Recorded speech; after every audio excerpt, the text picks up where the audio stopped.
Let's become relaxed by deepening our breathing, making our breathing soft, gentle,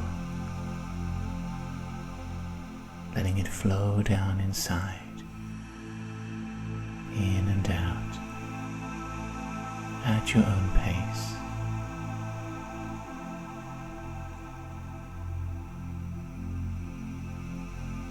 Try breathing in a little deeper, not only down into your chest, but further down to your stomach, all the way down so you can hold the breath and then release. Let's try that again. Another breath all the way down. Hold it inside and release.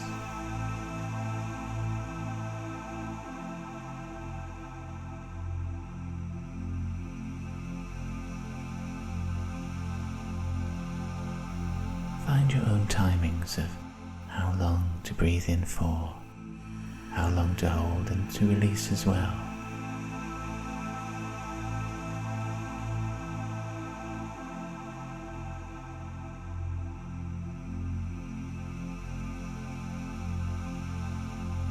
Get into your own rhythm of deeper breathing, so it feels fluid and moves about you almost without you noticing.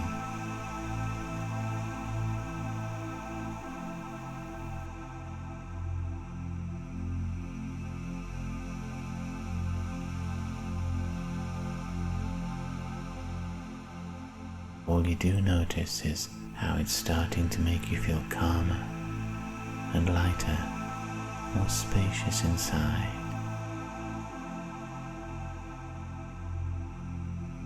You may feel you're starting to float a little bit in your body, aware of where it touches, where it makes contact with whatever you sit or lie upon.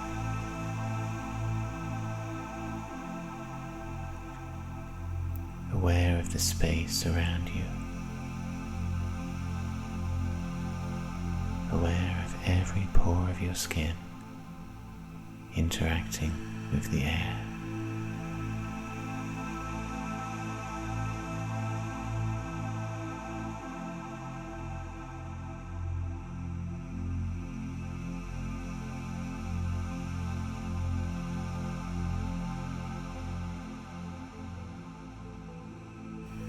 Feel how much those quiet breaths in and out are doing for your whole body.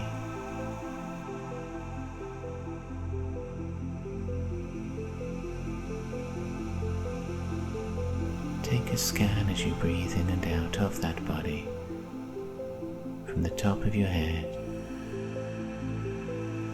down through your face, neck, shoulders, down the arms, down the torso, the hips, all the way to the feet.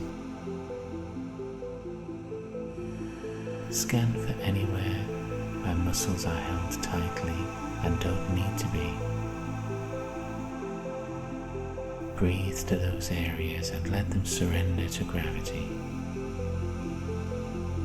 Anywhere where your muscles might feel tired, where you're hurting, any place where your body or your mind is being very busy. Notice those areas and breathe calm spaciousness to them. Try and exhale out any discomfort you found inside.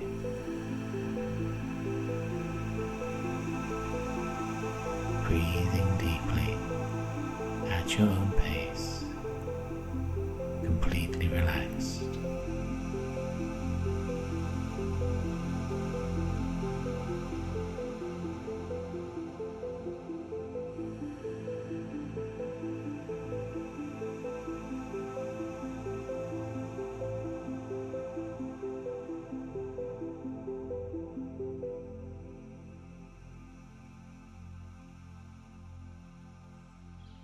In your mind's eye, your feet are slowly walking forwards, in no hurry.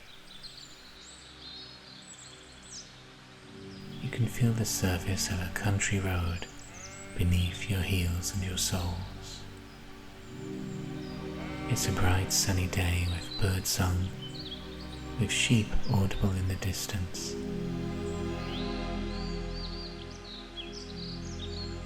And the road you stand upon is a single lane that descends one hillside to cross a bridge and then climb another.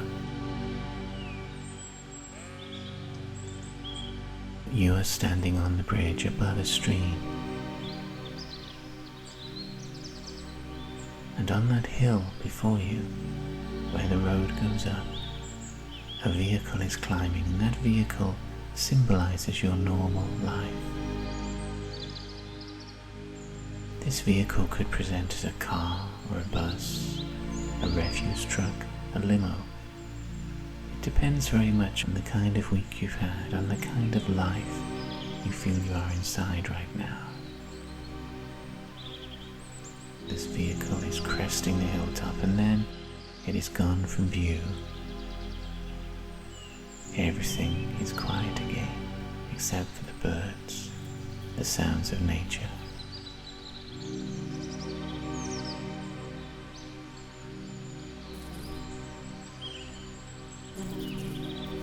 Overhead is a blue, cloudless sky. The hills around you, around this bridge, are vivid yellow gorse, a maze of golden walls running down from the hills. Stand on the bridge, in your mind's eye having your spine erect, your arms falling to your sides, your feet planted firmly. Stand there completely in your body and breathe in deeply, smelling the sweet coconut smell of gorse.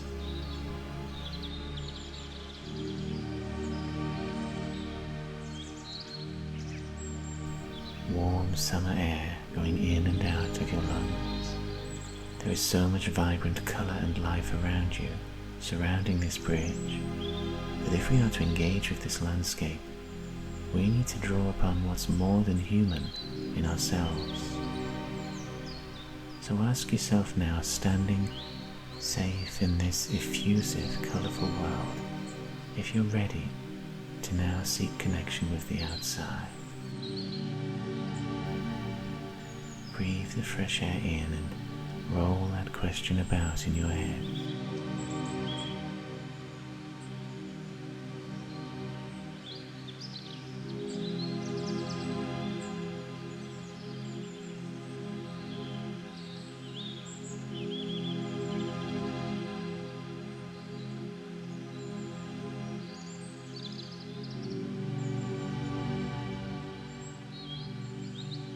When you notice the bridge you stand upon next, the road is cracked under your feet, weeds and roots breaking the asphalt, young trees growing in the walls of the bridge. This road is long out of use, and in the bridge's centre is a circle in the tarmac, where a spiral stairway of stone leads down to the world below. Begin to descend those steps to go down through the hole. Leave the road above you. Spiral down and down, briefly through shadow, and then step out into daylight underneath the bridge.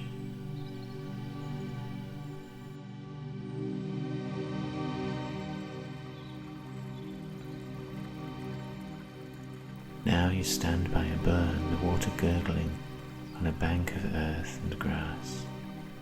The bridge arches over you, its underside rippling with reflected light. And you're going to walk forwards so that you have the stream on one side of you, leaving the bridge behind, stepping forwards. You walk into sunlight where you have an unencumbered view of the valley. Let your feet take over again, moving forwards, following this stream as it leads through the base of this narrow glen where the water runs between the ferns, grass and moss.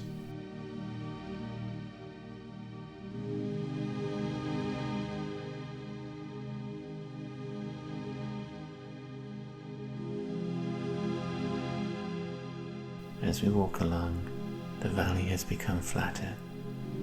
We have left the stream behind. We're deep in untouched nature. Limestone outcrops rise like glowing islands out of the grasses and ferns.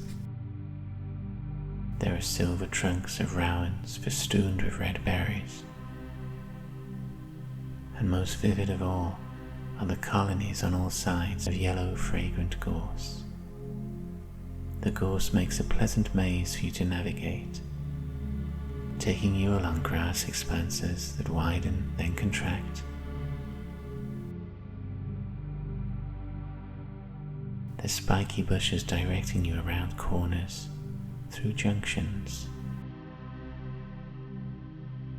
And over it all, the gorse's strong smell, mixed coconut and vanilla, rides into your nose.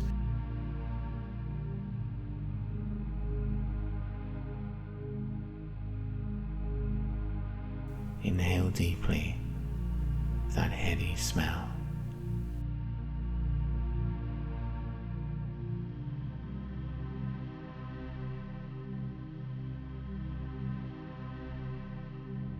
The gorse is as tall as your shoulders. Its bushes are green and yellow at their tops.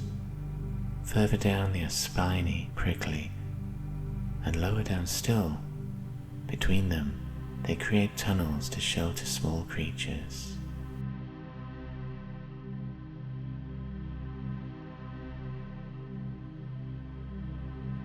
Ahead of you there are piles of stones which seem to be the remains of an abandoned dwelling.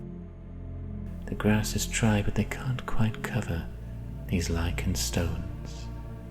Let's pause here so you can sit on one of them.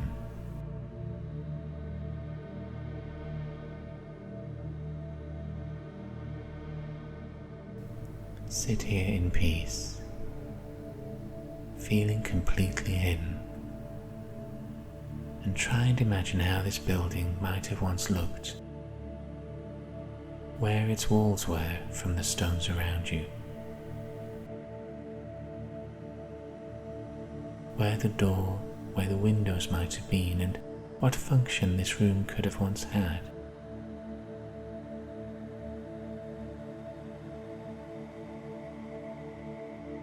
Let it come to life in your mind. What of the people who lived here? What kinds of lives do you think they led this far out?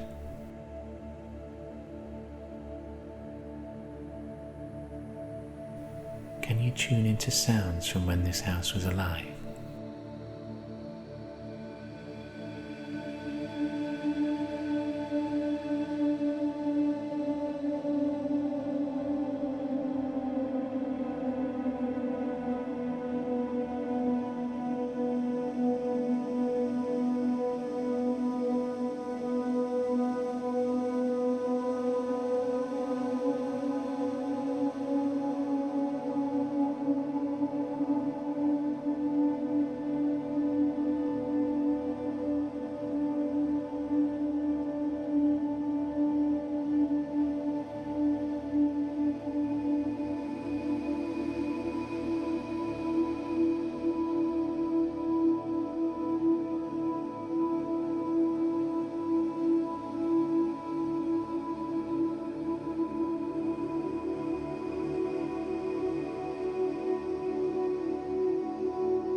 You are sitting on the stones, the remains of some ancient homestead's wall. In your right hand you hold some yellow gorse flowers. Their scent is strong on your palm. Close your fingers over them, and with your left hand, your free hand, turn left and pull the nearest wall stones to you loose, so they roll away into the grass and the ferns.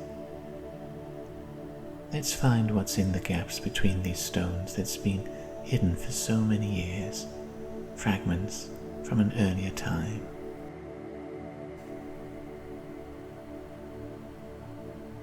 In a few moments, as the music plays, your mind is going to show you what objects you find amongst the stones. You might find a scrap of yarn or a wooden spoon, some pages of handwriting, perhaps a knife or an old broken egg cup with its pattern still painted on. See what you find under the stones, and as you discover each item, tune into it. Tune into the people who once used it. See if you can find the feelings they left behind, clues as to who they were, and what kind of lives they led.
You're still sitting on the wall stones in sunlight, and now you swap those gorse flowers out of your right hand over into your left.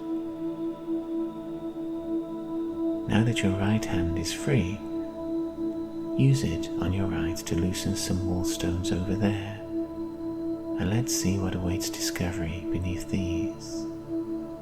Here you'll find items not from some stranger's past, but from your own.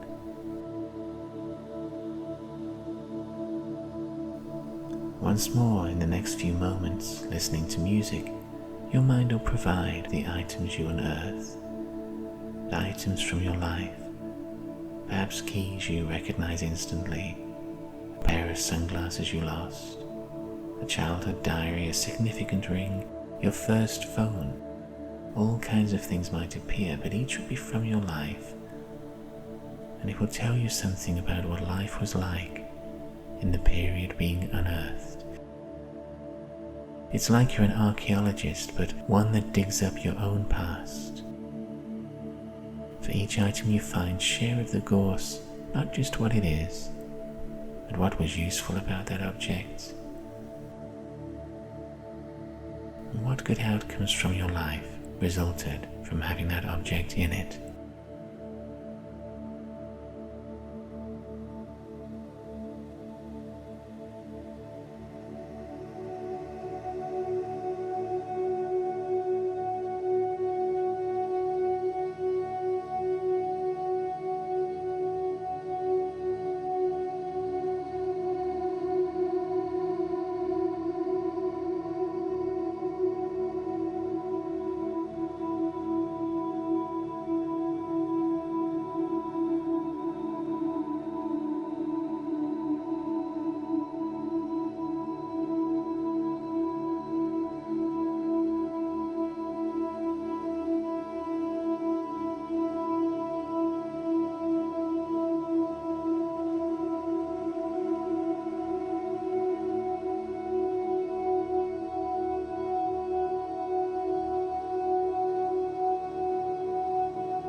Now we are going to rise from the stones.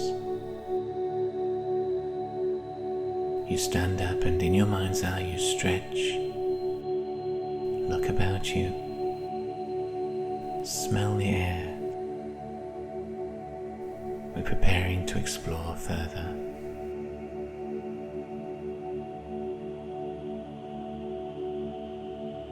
At first it seems nothing has changed while you rested here. The blue sky is unbroken by any plane trails. You only hear the sounds of nature, nothing at all from the human world. But there has been a subtle change. The sky is smaller and the gorse has grown, so instead of being shoulder high, it's well above your head.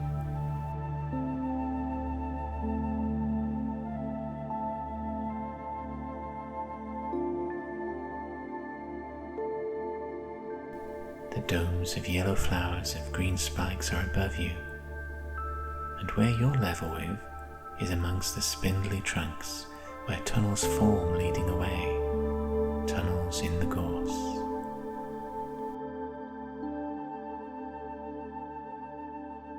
You're in a maze once more, this time one of shadowy corners, of junctions that have spiky walls.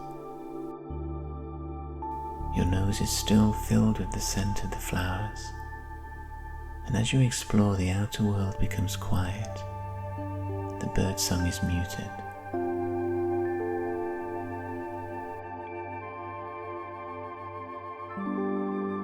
A gentle breeze finds you and overtakes you as you wander. It too is feeling its way through this gorse colony.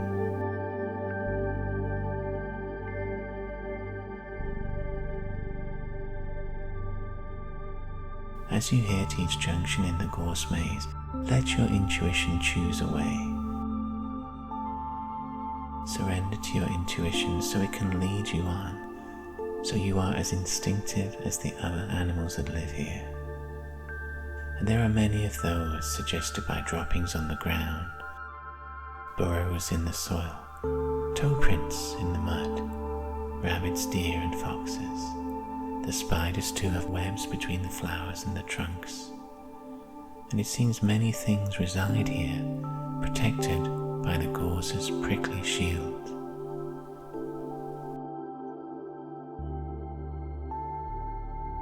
Move on now, guided by intuition, and observe all of the natural life around you here.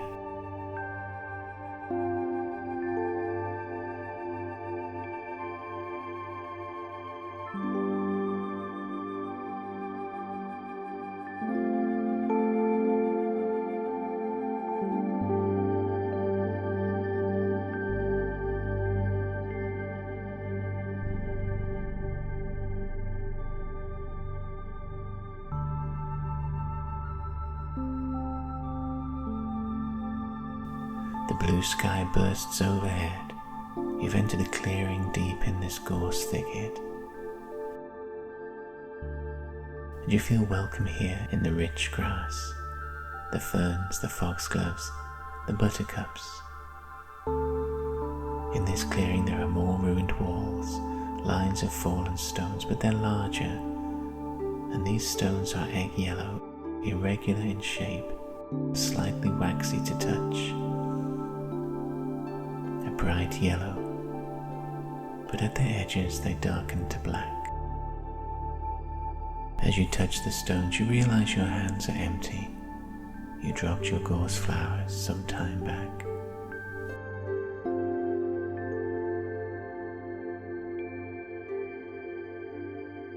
These walls are intact to the height of your knees, and they form a circle poking out in the grass.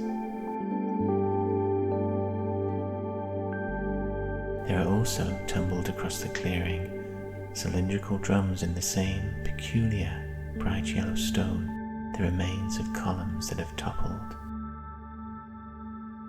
This was a small rustic temple, hidden deliberately deep in nature. The few column drums still in place form a circle rising from the yellow rubble. So go to the center of this circle. There'll be a round floor of flagstones with grass pushing between their cracks. And you can sit here at the heart of this temple, warmed by the sun. Observe how at ease your body is.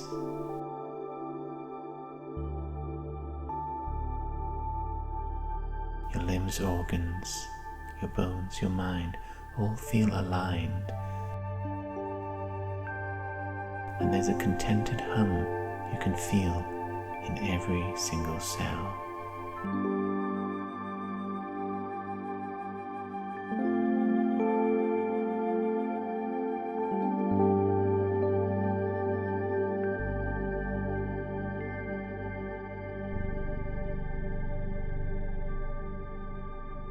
In a round temple, all directions are honored, so let intuition decide which way your body should face.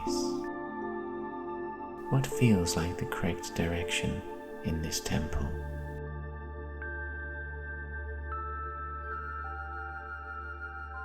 Once you've found it, be cross-legged with your wrists on your knees so that your legs form a kind of nest below you. And resting on your calves like an egg in this nest, you'll find a piece of this yellow stone, a piece that is palm-sized, irregular in shape but smoothed from years of human handling. Cup the stone in both of your hands and feel its weight.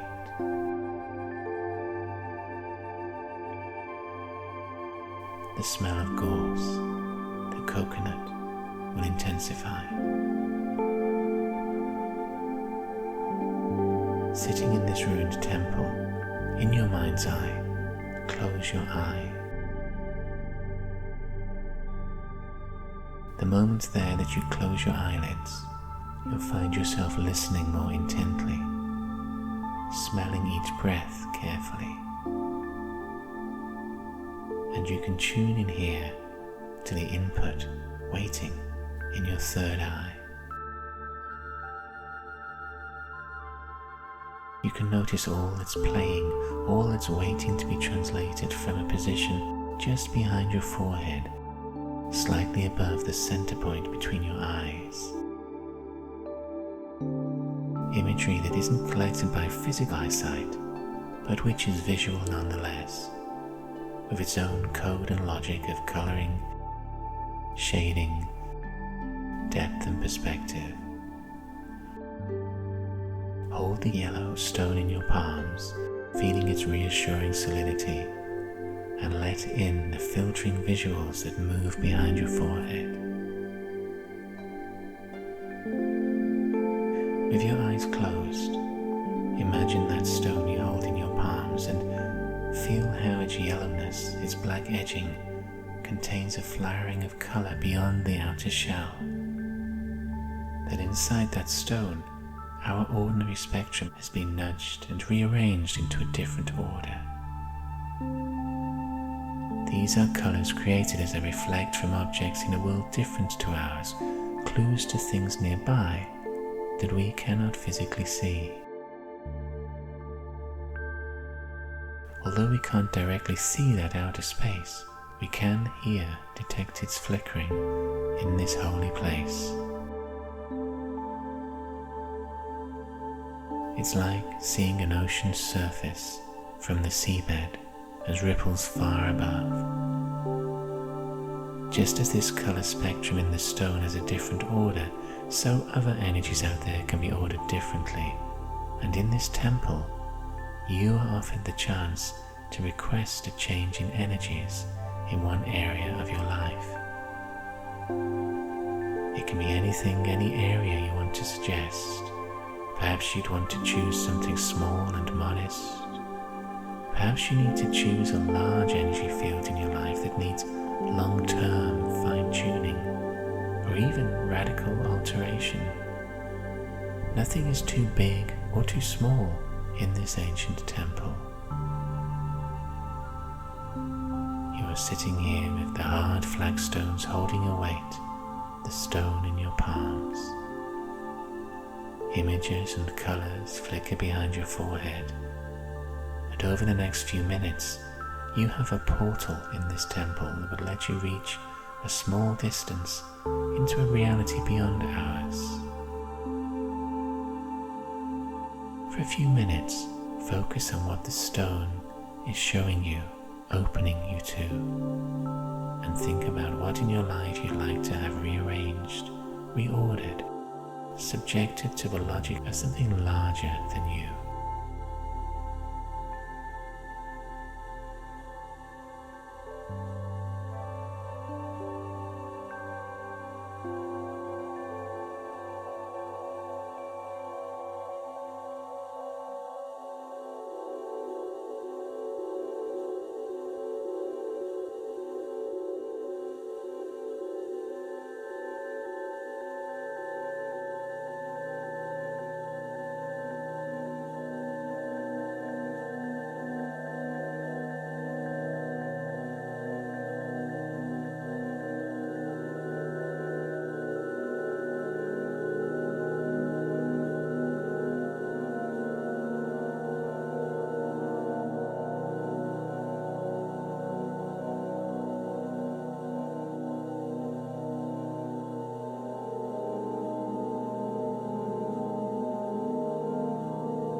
The strong scent of the gorse is entering your nose again. Let the smell of it travel through your whole body, carrying transformational energy to every single cell.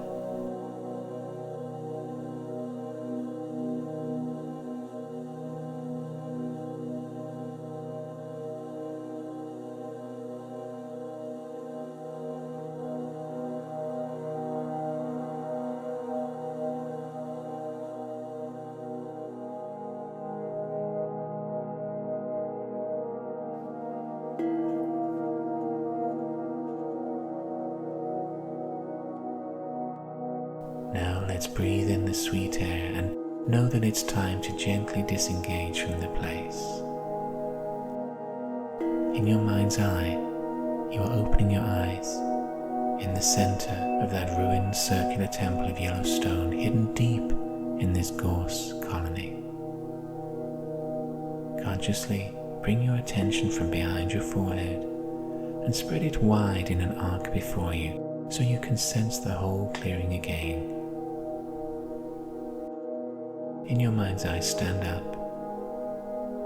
Your body is now free to step from the temple in any direction it chooses.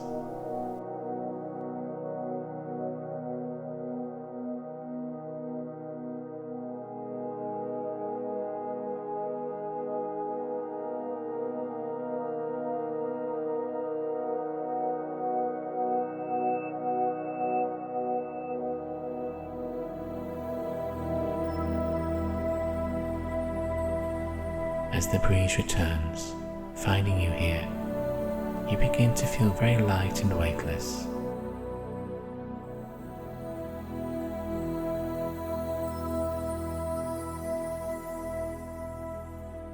This breeze can easily pick you up.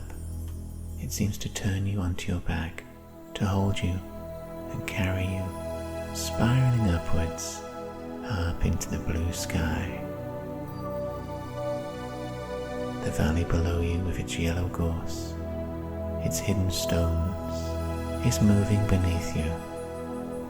The bridge passes by, moving into the back of your mind. Drift back to where you have left your body sitting or lying down. Locate it. Position yourself a couple of inches above your physical body so we can carefully breathe the mental body back into the physical.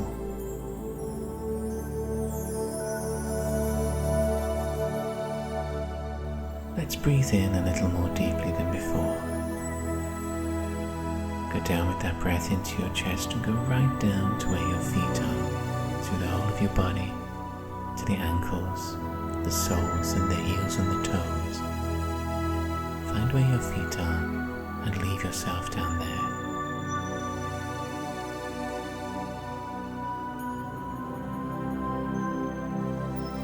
Breathe in again and travel down through your body and leave your essence now in your calves and your knees, feeling that your legs from below there are returning to the right weight again. They are yours once more.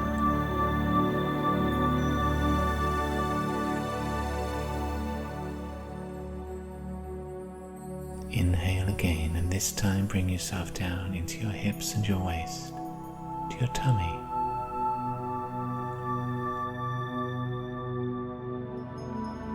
Breathe in once more, going up the vertebrae of your back to fill the torso where the ribs fan out. Breathe in again, and this time let the breath go down your arms all the way to the hands, the fingers, the palms.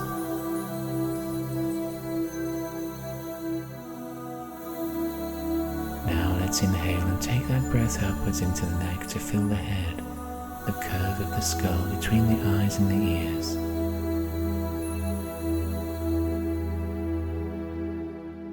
Breathe in once more and bring that little speck of you that thinks, so it sits once more in your forehead where it normally lives.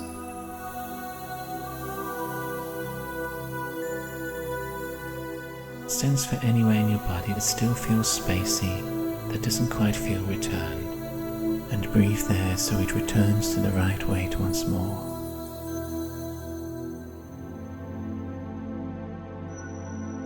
Try wiggling your fingers and your toes.